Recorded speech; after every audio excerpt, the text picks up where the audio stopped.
Hello, my name is Alex Hillyard, and this is a brief look, hopefully, at the nuts and bolts in my most recent audiovisual interactive installation thing. It uses Ableton, TouchDesigner, and something called StreamDiffusion, which is this box here. And that was created by someone called .simulate, who can be found on Patreon and YouTube. And essentially this is what makes this whole project possible. Hopefully I'll have included a link to that in my written component to this. So I think first I'll have a look at the Ableton patch with you, which is quite simple. It's generative in that, well, I don't have to touch it and it creates things, creates music. So in the session view, there's a single MIDI clip which just runs.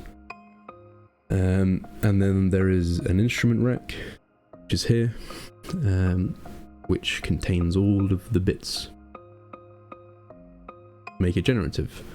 So the first part would be in here, where there is a simpler or sampler, they're the same thing, with a single sample, which is this upright piano. Single note, it's a C, I think. And that sample is passed through a huge chain, and then you get music. So it starts with an arpeggiator, which gives it a note. It's playing a C, and then it will play the C at a certain rate. Which is mapped to this sync rate macro here. But the BPM of the project is set at 26. This is so that when you have the rate, it can go all the way up to 128th notes, which obviously is much too fast at any BPM, so I made that very low, and then you get the fastest is fast, but it's not like a barrage of notes. But that also means on the other end of it, a single bar at 26 BPM is very slow. So if you get a single note, it can last for a very long time, which is good, it's what we want. So then after the arpeggiator, there is a note length, which obviously changes how long a note is, which comes after the arpeggiator. So you get your note, which is whatever speed, that changes the length. Then you get the pitch of that note, and then you have a random, which is, it kind of allows the note through the different chances, and it can choose the note. And then there's another random, which essentially does the same, but now allows for different octaves. Then there's the scales. So the scales are all in the minor, but there's 5 sort of palettes, I suppose. So this first one is just the root note, and then the next, it has the next interval, like a minor third, and so on, and it builds until you have a full minor scale. Now the reason you have those is because that means you have some tone variety. Sometimes it will be single notes over and over. Sometimes it can be slightly more complex and melodic. Again, that just makes it sound more human. And this box is called a chain selector. So it's able to choose between which scale is being used with each of these blue bars. And the line at the top, that is able to move left and right and choose, depending on which one it's in line with. At the moment it's using the third one. This is moved with a random LFO. This blue bar at the top is moved using this macro here, tone variety, which is a apt name. So that's the scales.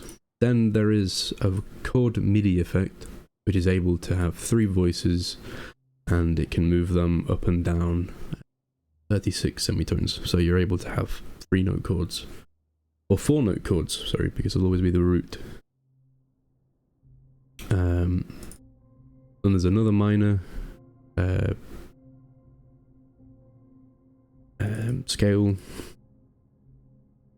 Then here's your random LFO. This is what moves in here. There's another chain selector, and as you can see, there are 3 components to that. There is the piano, is what's giving it the sound.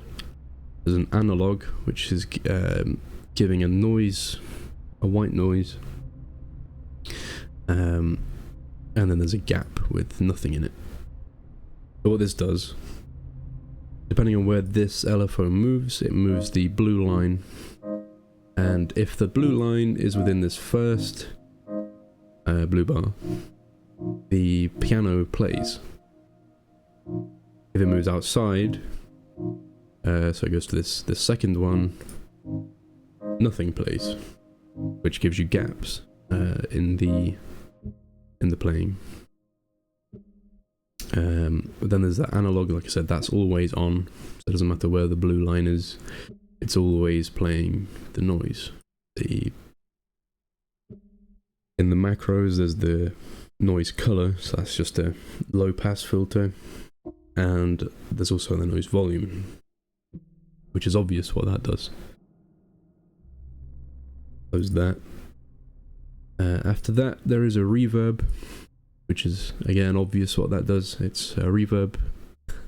It's convolution reverb, and it has a shimmer effect, which is quite pretty, which is set to an octave above whichever note is played. So you get some space in the sound. So most of this is mapped to these 16 macros on the left, including the cutoff, ADSR, the 3 voices, the speed, the note length, the gaps, etc. And those macros are controlled by 16 LFOs, which are all set to random, with the smoothness turned all the way up. This allows for nice movements between values rather than just jumping between 50 and 100. It will slowly count up to 100, which makes it slightly less jarring when things move. Each of these is mapped to those 16 macros. As you can see, they tend to move at a similar time to each other, which actually works out quite well, because that means you get kind of gestural change in the music, rather than some things happening slowly and then something else happens. If it all happens at once into their new positions, you get a more unified change. So essentially that's the Ableton patch. The only thing I haven't mentioned is that the audio from the instrument is split into 3 channels, and in those channels there are EQs, which are just separating it into 3 bands of frequencies. So you have a high, mid and a low. I'll get onto that, why that's useful in the TouchDesigner section. So now there's the TouchDesigner section, which is relatively straightforward in that it's doing less. So at the top we have these components here. These are essentially the TouchDesigner representation of these two here. These are Maximus P components, or Maximus P patches, which act as OSC receivers and transmitters. So each of the 16 macros are mapped to each of the 16 knobs in those components. And those 16 are shown in here. So these are the values of those knobs in Ableton. And you can use the value of that to change the values in this group of objects, which are noises. Well, one's a noise and the rest are composite effects. Don't worry about that one. So here's the noise, which is, as you can see, that's being modulated on the right here by the values from Ableton. This kind of acts like a seed for the AI. You'll see it matches the, broadly speaking, it matches the colors in the noise. So there's a lot of greens and blues, and you can see in the result, of course it changes just as I mention it, but yellows and pinks, and you'll get yellows and pinks. And then there's a blur, which you can guess what does it. What it does, it puts it out of focus, and that's tied to things like the amount of reverb in the patch. Because in my mind, if you have more reverb, you have less detail, and that should be reflected in the visuals, which it is. And then it goes to a lens distort, which does some interesting things. It kind of squashes it from the corners. And again, that is all modulated by Ableton.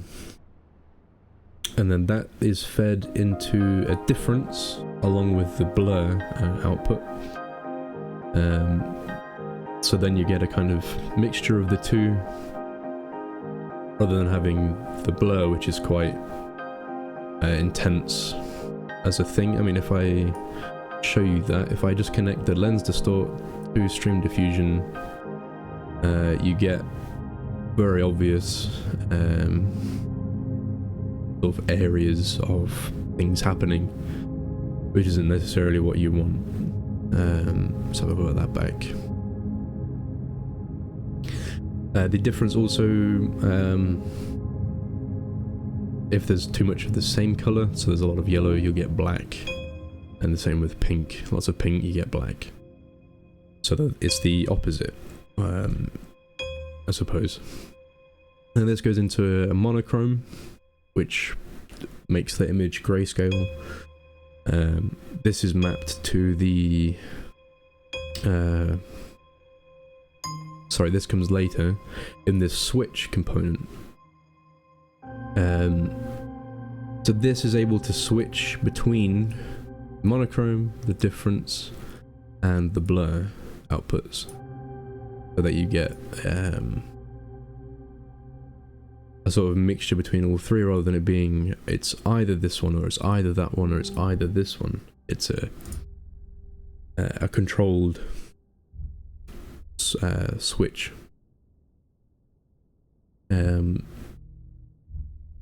So as the image gets, sorry, not the image, where the position of the switch is, which is here in the index, that's controlled by the level of amplitude of the output. from Ableton, and more amplitude moves the index further along, which moves it more towards the blur. That's the order here: difference 1, monochrome, and the blur. And so, for example, if there is not a lot of volume, it becomes more grayscale, and if it's louder, there's more color.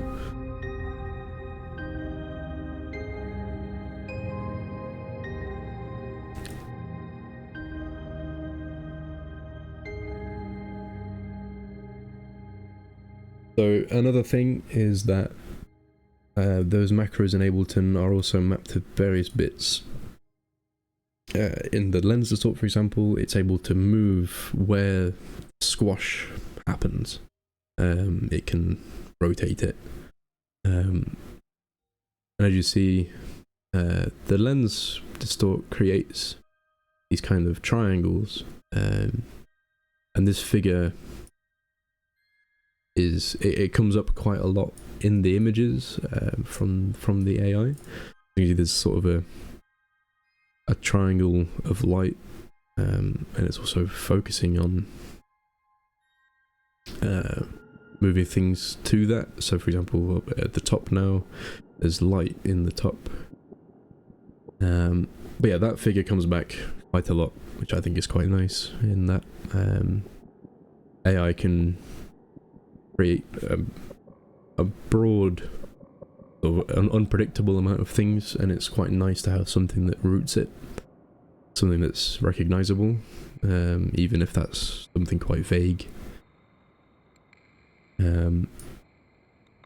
So in terms of the presentation of this, there is this prompt box here, which anyone can come and type into,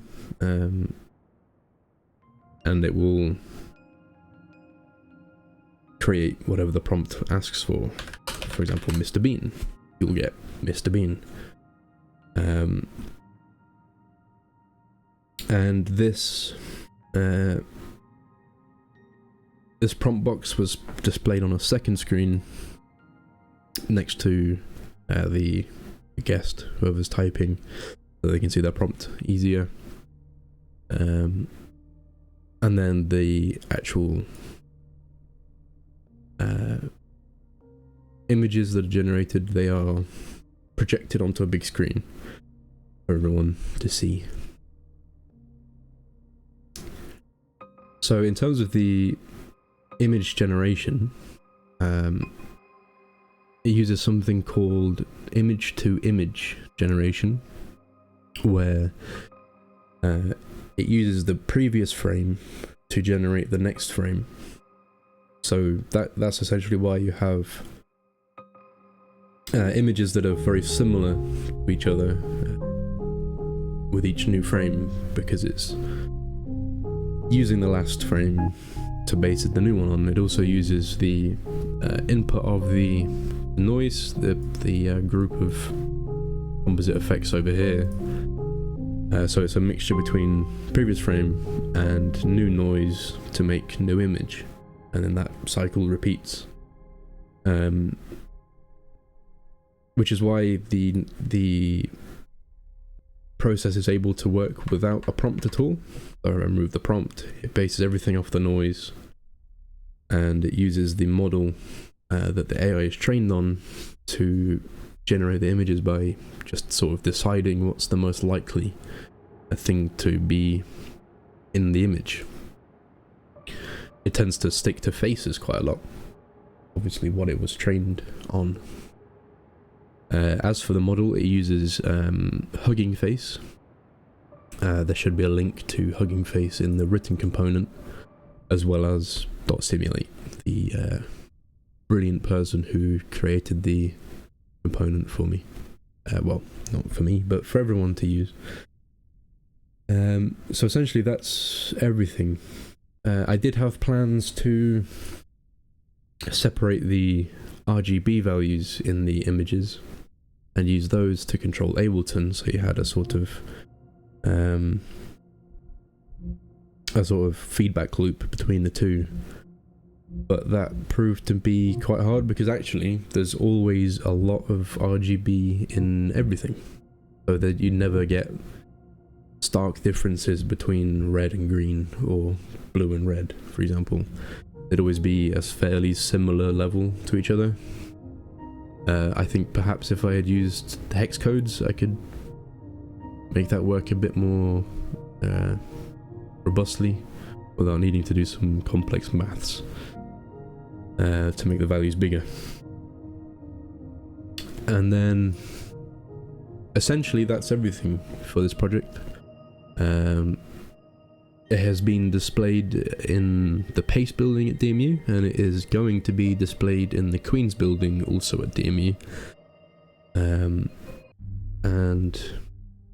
yeah, I think I'll leave this section here.